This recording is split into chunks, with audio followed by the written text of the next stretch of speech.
Even though it was night, even though it was not day, even though there was no light, they gathered. The gods convened there in Teotihuacan. This ancient Mexican poem refers to a city first settled in around the 2nd century BCE. Teotihuacan was believed to be the place where the god Nanahuatzin sacrificed himself to become the sun. During the 3rd century CE, the city was becoming more established. It was divided by 2 great streets, each 4 miles long. Over the next 2 centuries, its population grew to around 125,000, making Teotihuacan the 6th largest city in the world at that time. At the northern end of the Street of the Dead stood the Pyramid of the Moon. Just to the east was the Pyramid of the Sun, and located further south were the Ciudadela and the Temple of the Plumed Serpent. Smaller temples and large palaces lined the rest of the street. The largest structure at Teotihuacan was the Pyramid of the Sun. It stood 200 feet tall and measured 700 feet on each side. At the summit, reached by a stone stairway, a temple to the sun god once stood. In 1971, a passageway was discovered under the pyramid. This led to a cave with a number of chambers, which seemed to have been used as shrines at which ancestors or deceased kings were worshipped. Caves were sacred spaces in ancient Mexico. They were thought to link this world with the afterlife.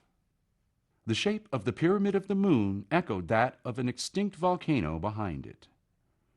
This mountain was once known as Tenan, meaning our mother of stone. The pyramid as it stands today was the result of many decades of labor and construction. 6 earlier structures have been found underneath it. After each structure was finished, humans and animals were sacrificed and buried with offerings.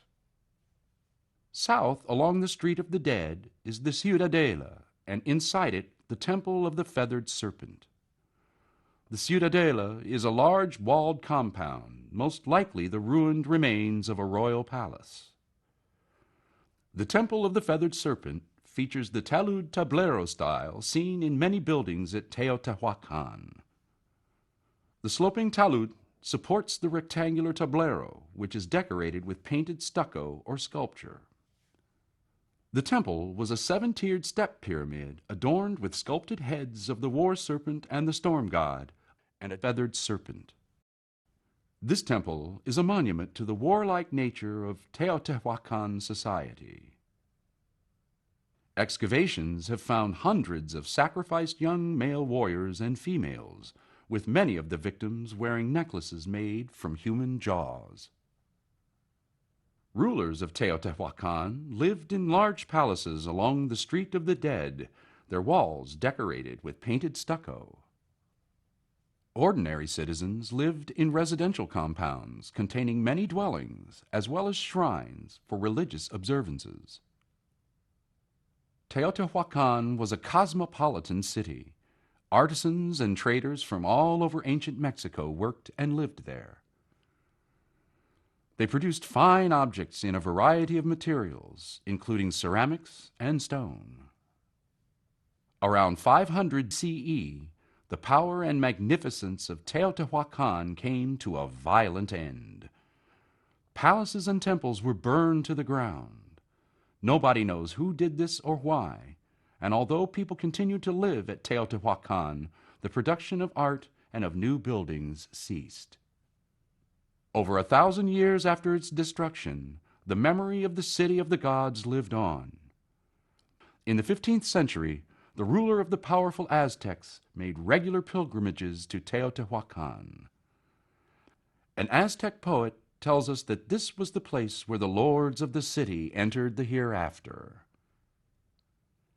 And they called it Teotihuacan, because it was the place where the lords were buried.